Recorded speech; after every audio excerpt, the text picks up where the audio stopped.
Pero sir, matanong ko ulit sa iyo, paano po ko sakali, siyempre, kunyari bumili sa iyo ng baka, tapos aalagaan ng ilang buwan, yung mga kahit sabihin natin isang taon, paano nila kung sakali, gusto na nila ibenta, siyempre, pambenta yun, kaya sila nagbili ng baka para kumita sila. Paano po kaya ang, saan nila magandang ibenta yung mga baka nilang alaga? Kasi siyempre, marami din gusto mag-alaga ng baka, mga baguhan pa lang. Paano kaya? Sino ang kalimitan, Boss JR, magkano ang mga halaga ng mga baka niyong ganito? Ito, mahigit 65. Oo, ito mga ganito. Ako bagay nag-range siya kasi para halos sobrang dami yun eh. Mahigit 60han, ganun. Dito naman, may mahigit 70han. Mahigit 70han. Malalaki naman siya talaga, ano? Ang mga malaki mga pangkabaka nito, mga binibenta nila dito. Ay, magtanong lang pala sa inyo, kayo po ilang taon na nagbabaka? Nasa ano na, mga 4 to 5 years pa lang ako nagbabaka. 4 to 5 years pa lang. Bago pa lang pala kayo sa larangan ng pagbabaka. Dahil nagkampani din kasi ako dati. Ito, itinuloy ko lang yung sa ano ng aking magulang. Oo. Kami na nga yung kapatid, yung Buyatnet. Bago. Ano po kalimitan naging sakit na baka niya dito? Yung na-encounter nyo? Sipon-lagnat din lang naman ang ano niya. Ay, ayun po pangkaraniwan talaga, wala na pong iba. Oo, ganun lang naman. Ano pong gamot yung ginagamit siya?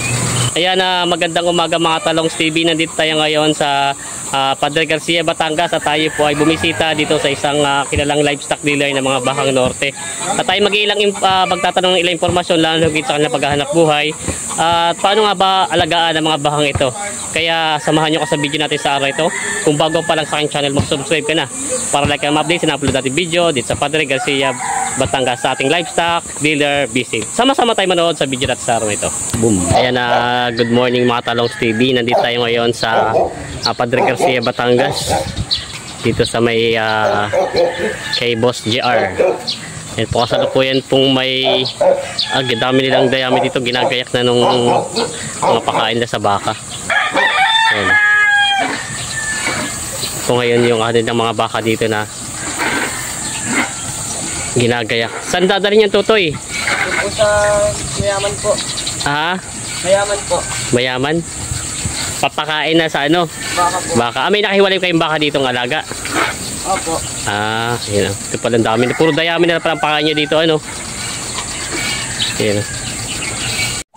Nandito na yung mga baka nila, bossing.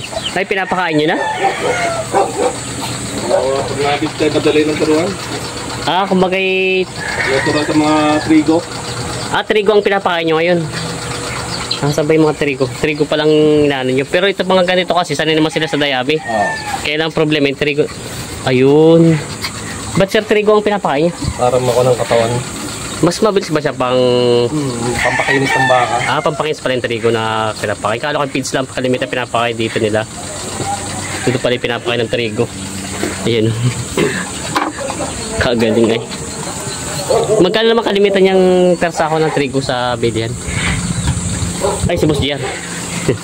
Boss JR, nakita ko yung itong kasama mo ay nagpapakain daw ng trigo ng baka. Oo, para mariwa ang katawan ng mga hayop. Ganun palang ginagamit yung sa trigo.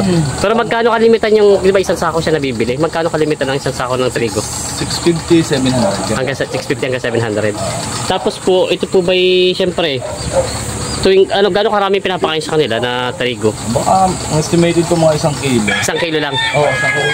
Magkano Sa kuni pang ayuda lang nila. Sa tagtuyot ng damo, wala namang mapakain sa riwa. Dayami ang pakain namin dito. Kumbaga sa best lang sa maghapon? Umagat hapon. Umagat hapon, din na parang feeds din siya. Tapos pinapakain nyo pa rin sila ng feeds? Ay, hindi. Pagka yung mga pang-alaga mismo namin dito.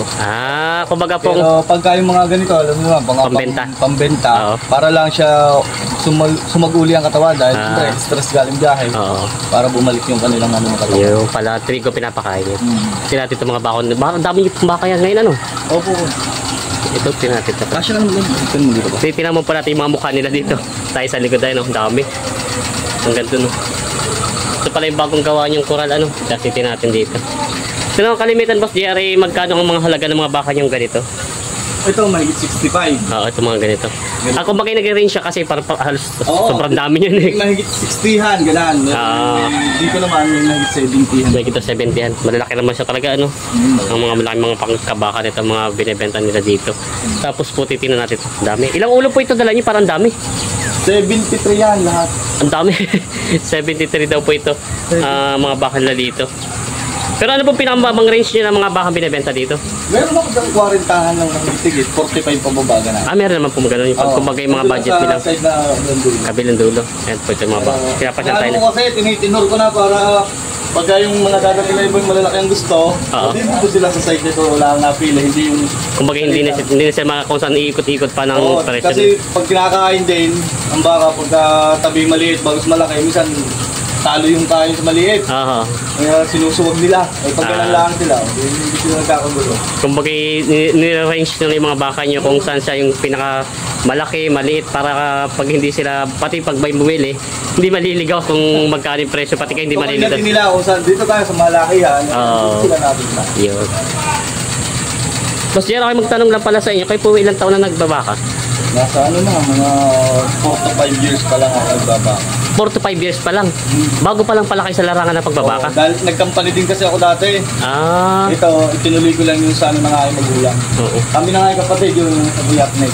Bago pa lang pala si Sir nagbabaka ngayon.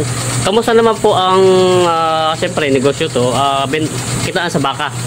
Okay naman, na kumikita, na natatalo, pero malamang na malagi ang nakita. Kalimitan po ang pinagmumula ng lugi nyo kasi negosyo yan, hindi nang iiwasan lugi. Ay di naman naiwasan, ang baka nagkakasakit. O kaya yung galing biyahe, pagdating dito minsan may nasasaktan. Yun po. Yan. Pagkakakuan, nabalian, kakarning na namin yun. Patamang buhay yan, talo ka na pag kinatay dahil hindi na malalabas sa timbang nila yun. Kasi po iba po ang presyo ng sa katay tsaka sa buhay po, yung buhayin. Mas mahal ang buhayin kaysa katay. Mas mahal ang buhayin. Parang nabili tayo ng buhay, mas mahal ang buhay kaysa baboy niya. Yun palang kalimitan na pinagmumula ng lugi. Pero po yung itong mga to, syempre, marami to kalimitan na hindi nyo iniiwasan nakakabili na may sakit na baka hindi nyo naman lahat matitignan yan, lahat na pandili. Hindi ko magkakagaling biyahe, hindi ko masasabi na pagdating doon, okay pa rin yung baka. Ginagawa namin, pag napapansin namin na natamlay, ini-indikan agad namin ng gamot para kontra agad siya. Ano po kalimitan naging sakit na baka nyo dito? Yung na-encounter nyo? Sipon lagnat din lang naman ang ano niya. Ayun po pangkaraniwan talaga, wala na pong iba? Oo, hindi ganun lang naman. Ano pong gamot yung ginagamit siya? Ayun, binibili namin na bote-bote ang ml na ano yun? Nandun mamaya, makikita ko. Sige po. Kasi mas marami kasing gusto magbaka ngayon. Binistrip. 20 cc. Oo. Pag naturukan namin o kaya yung capsule. Capsule po. Solbet. Ako maga po may nabibili naman ko sakali, may nabibili naman siya sa mga bet nga po ba? Yung bilhin naman. Hindi po ba yung kalimitan ginagamit sa mga baboy? Opo, yun na. Ayun na rin, yun pala. Ayan po. Ayan po sila. Sir, ito po yung kanilang mga baka dito, napakarami. At 70 plus na heads na baka, no? Tapos yung pakain po ngayon, talaga sadya pong pakain nyo may dayami talaga kahit may tagulan, o? Ay, hindi po. Ganun lang po yan dahil lang wala naman po talaga mga konda mo. Kaya yun ang tagirap sa damo ngayon. Kaya ito talagang pinapakain nyo dito sa mga baka nyo. Yan po. Ito yung mga baka ni Sir. Tinating iba. Ito po yung maliliit yun nasa dulo. Yung sabi nyo mga 40 head plus. Yan, no? Ginagaya ka na nila, boss. Nililiguan bawat isa ng mga baka nila pambenta dito. Pinaliligo para mawala yung stress ng katawan. Stress ng katawan, no? Kasi po, kararating lang yung ito ng mga baka nyo, ano? Opo. Kahapon. Kahapon lang ito dating. Ito, sikwentahan to may. Ito mga sikwentahan. Kumbaga ito yung mga balagbagin, o patiner na rin siya. Gusto ko may gulang-gulang, hindi na mga musmus. May gulang-gulang na rin siya, kumbaga. Hindi naman siya yung katulad ng mga torete, ano? Sir, pwede natin nandito yung mga mukha nila. Ito po yung mga pambenta ni Boss Jer dito ng mga baka. Ang dami po. Ito po ilang ulo naman itong mga para-parang size niyo. Nasa 20 itong ganitong kalala. 20 heads daw po itong mga bakang ito. Ayan, sir. Matanong ka lang, sir, pero ito pwede ba dinadala niyo sa paradahan ng Garcia?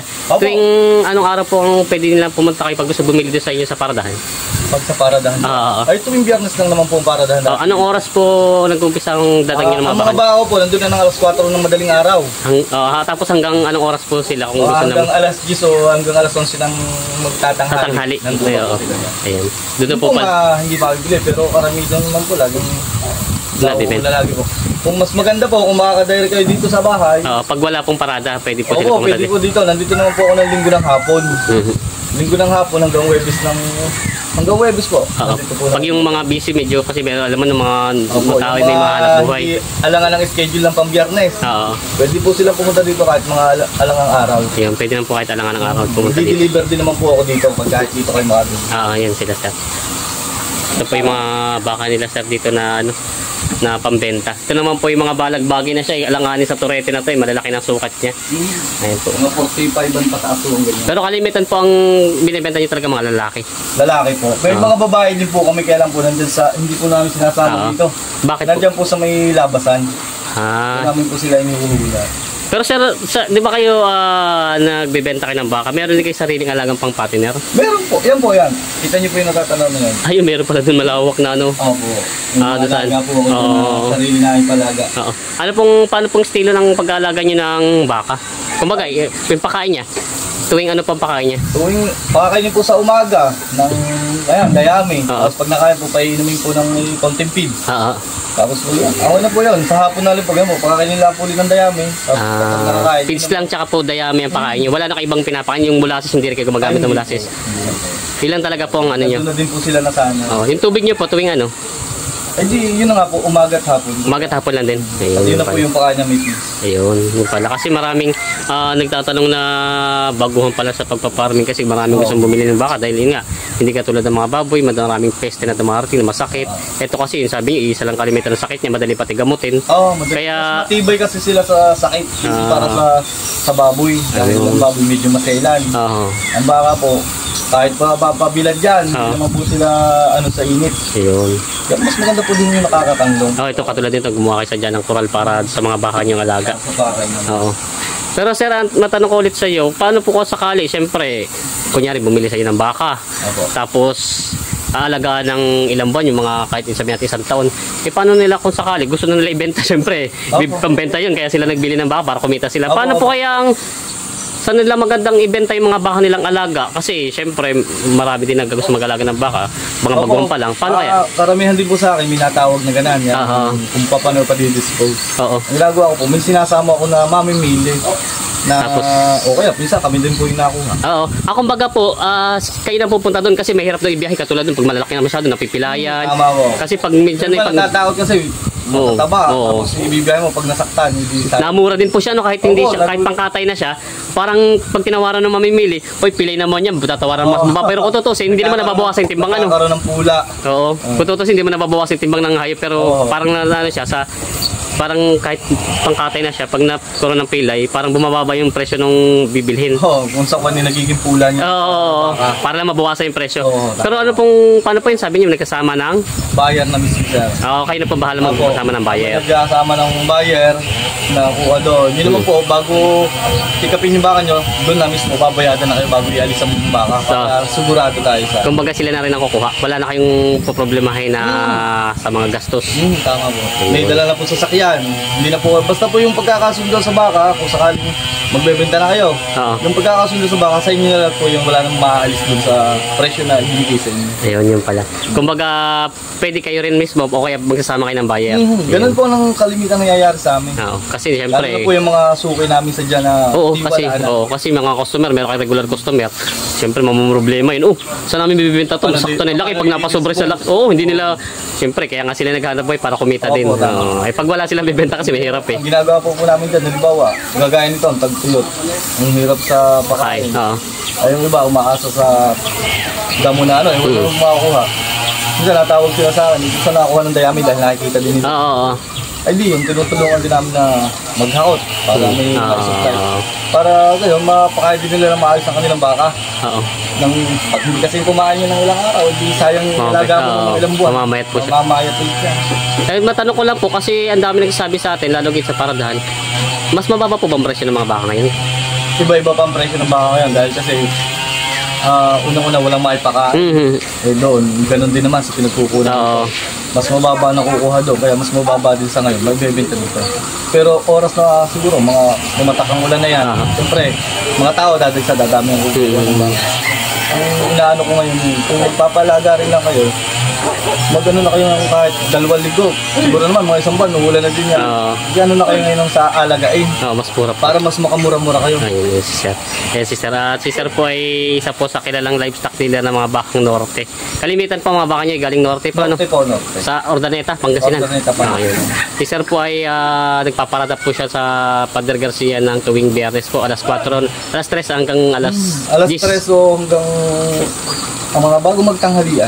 Andun ang mga baka. Ano pong makikita po kayo pare pag hindi kayo nakita? Paano malalaman yung inyong baka yung bibili nila? Lahat naman ng mga baka ko may pangalan sa puwitan. Pwede po makita. JR, galing mo. May mga baka niya, no? May tatak daw siya.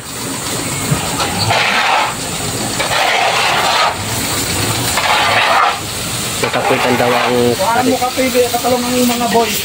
Sila boss. Nilinis dito. Tititin natin yung mga puwitan nila. Ay, ito. Ayan. Pero hindi po kayo naglalagay ng airtag, ano? Hindi na. Minsan. May airtag din ako, pero hindi ko nilalagay sa sila. Pagka tinatanong ko muna sila kung gusto nila. Pag dito sila nakakakuha at gusto nila, nilalagyan ko ng airtag. Kaya hindi nyo na muna nilalagyan sila. Kung gusto nila lang po pag ano, magpalagay. Yan, si boss, napakalaking tulong po yung ganitong paggaan natin at maraming pong informasyon tayo natanong kay boss na kung sakaling mag-aalaga ko, syempre, ano yan, galing biyahe. Maganda kasi yan, bago nyo suklehan ng kinakain, mapurga nyo muna yung baka. Purga po. Purga. Tapos ano po yun? Tapos after kalabukasan siguro, pwede nyo naturukan siya ng Belamil, yung vitamins. Vitamins, hindi po pwede sabay. Pwede din naman. Kaya lang. Pero mas maganda lang, una lagi yung mapurga. Purga muna bago vitamins.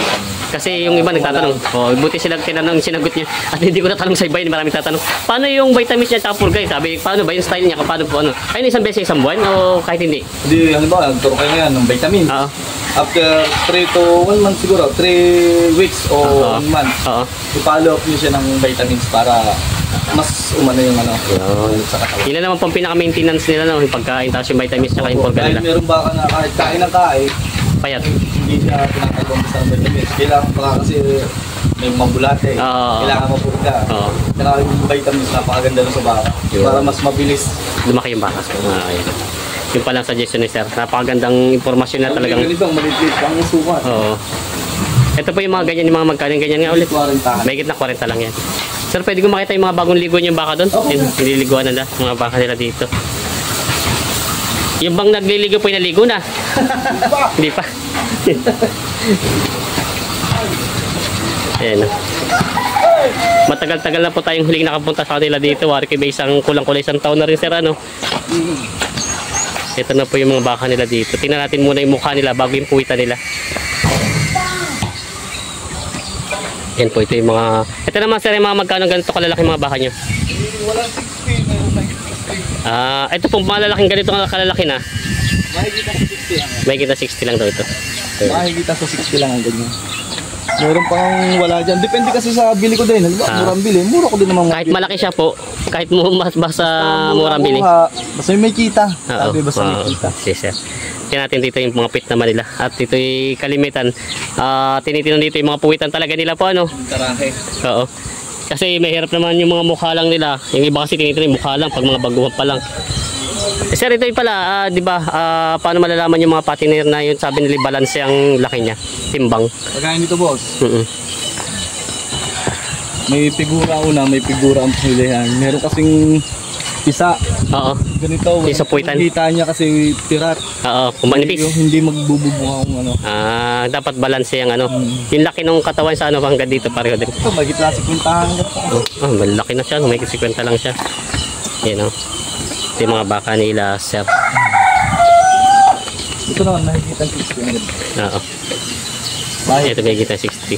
Depende raw sa bili ni Sir. Yan si Sir. Sir, kung sakali po mga may interesado pong bumili ng baka sa inyo dito, pwede po kayong puntahan sa paradahan tuwing Biyernes po ng alas 3 na madaling araw hanggang alas 10 ng umaga. Tapos po pag hindi po naman kasi hindi naman doon araw-araw parada kasi di ba kayo tuwing Biyernes lang talagang nagdadala doon. Pwede po kayo dito puntahan sa inyo. Opo, mismo dito sa aking kwadra. Mas maganda, makakapagkape pa tayo dito. May kapeng barako pa dito mga boss. Yan po. Ano pong address niyo dito, Sir? Barangay Mangas, Padre Garcia, Batangas. Nandito. Ang hanapin po ay si JR Cumiya o Arnel Cumiya, yung aking Arnel, kapatid. ayun, Arnel Sabi Cumiya. naman, pag wala po kasi ako dito minsan, nagde-deliver. Pag Oo. dumating sila, wala ako, pwede naman ang kuya. Sila na lang po mag-ano yun. Sila, sir. Ito po yung mga baka nila, sir. Sir, Pwede maraming... nyo din ako kontakin Ah, sa ano ko, JR Cumiya sa Facebook. Facebook, Saka, JR Cumiya. Ano po, sa cellphone number ko naman po, 0939 55 02 0939-55-02-584. 584. Di-deliver po ako basta kaya natin i-deliver. May sasakyan naman po tayo dito ng pan-deliver. Ayan, sige. Free naman po yun, basta dito tayo nagkasundo sa bahay. Okay, sige, sir. Ito rin yung mga baka nila, sir. Hanggang doon, yun po yung mga baka nila dito. Marami pati na doon sa dulo. Ito po yung pagkain nila, nakakural na rin at sobrang init ngayon. Pag umulan po kasi, mabubulok siya, no? Opo, Kaya nilalagay nila sa... kailangan may kanlong. Yeah. Sir, maraming salamat po. Ay maraming salamat din po sa inyo. Sana po tayo mga magpangipangita sa pagbabaka. Maganda po yan, basta nakita. Thank you po.